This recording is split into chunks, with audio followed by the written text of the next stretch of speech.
Today's learning target is I can identify the main characters and the setting in a story. I want you to take a moment to check in with yourself. And I'm going to ask you a few kind of crazy questions, but they'll make sense in a minute. Do you know your name? If so, say it out loud right now. Do you know where you are right now? If so, say it out loud right now. And finally, do you know what day it is right now? Well, maybe you don't, because a lot of people get confused about that. But if you know it, say it out loud right now. The three things you just said, your name, where you are, and what day it is, are part of story elements called character and setting. The characters are the people and the animals that are in the story. For example, in this story, it looks like there is a man and a dog. They're the characters. The setting has two parts: where a story takes place and when a story takes place. In this example, we see where it takes place on the playground of Glacier Valley School, and we know about when it takes place. It takes place recently because I see Miss Wilkins in the back, and she just started working at Glacier Valley this year. Let's have a quick practice, and I'm going to tell you a story with Mr. Flyett. Yeah, that's his name, Flyett. It was a Monday, and like every Monday, Flyett decided to go for a walk. He got himself a coffee, and went down to the park to enjoy the day. He was having such a great time watching the squirrels in the tree that he didn't notice the awful-looking cloud hovering above him. Just then, it began to rain on Mr. Flyett. So Mr. Flyett skedaddled home. The end. Thank you. I wrote that story myself. Thank you. That may be a silly little story, but every part of a setting is in there.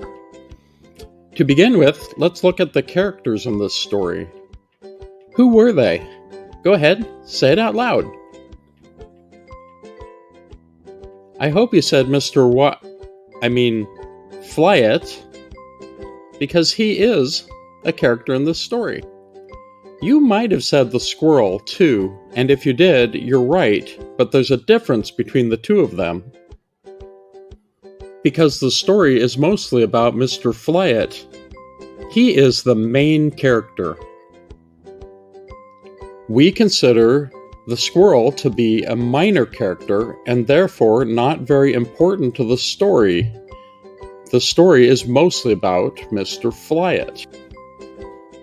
We can also figure out the setting of this story. Remember, the setting is when and where it takes place. To begin with, when does this story take place? It takes place on a Monday. It says it right there on the screen, and also the narrator said it. And where does it take place? If you said the park, then you are correct. We know it took place in a park because we can see the park in the picture and the narrator said it. Be careful when trying to figure out when a story takes place, because it can be tricky. You will want to look for clues to see if you can figure it out, because sometimes you won't know an exact day or year that the story takes place. But there will be other clues that will help you. Take a look at this picture. Can you figure out when it takes place? You can figure it out by the clothes the people are wearing and also the kind of vehicle they're using. We don't know an exact year this took place, but we can know that it happened in the past. And take a look at this picture. We can tell that it probably is supposed to take place somewhere in the future. Again, the type of vehicle gives away when it probably is supposed to happen, and the fact that it's an underwater freeway. When you first start practicing figuring out characters and setting in a story, it could be challenging. But that's okay, it only takes a little bit of practice. Today you're going to listen to a story, and then you're going to read your own story, and as you do both, I want you to write down 3 things. You will write down who the main characters are in the story. You will write down where the story takes place. And you will write down when the story takes place. In your homework today, I want you to set it up this way, and I've put an example on Canvas. On this side of the line, you're going to write who, and you'll write down the names of the main characters. You'll write down where, you'll write down where this takes place, and you'll write down when. And what are a couple things that help you know when it takes place. You will then choose a book from either Kids A to Z or one that you know is a just right book for you. Read it, write down the title, who are the main characters, where it takes place, and when does it take place, and how do you know that's when it takes place. Enjoy these stories, and I look forward to seeing what you post in our Canvas area. Have a great day.